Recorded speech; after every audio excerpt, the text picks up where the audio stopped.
আজকে একটা গল্প বলবো আপনাদের। একসময় বাংলাদেশে শেয়ালের অস্তিত্ব ছিল না। হঠাৎ তারা কোথা থেকে যেন উদয় হলো, এসেই মুরগির স্বাধীনতা চাইলো। তো মুরগির মালিক হঠাৎ শেয়ালের এই উৎপত্তি দেখে করলো কি, মুরগিকে সেফ রাখার জন্য চারিপাশে দেয়াল বানিয়ে দিল। এবার শেয়াল মুরগির কাছে গিয়ে বলল, দেখছো তোমাদের কোনো স্বাধীনতা নেই, কিভাবে তোমাদের আটকে রাখছে।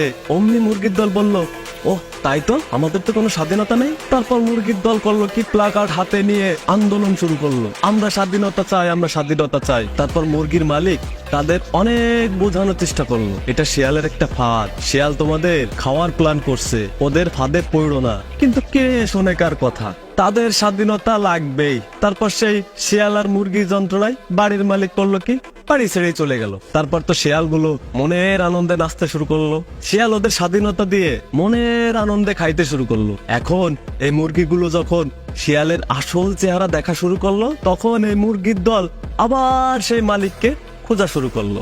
আমার গল্প এখানেই শেষ। গল্পের বাকি লাইনগুলো আপনারা কমেন্ট করেন।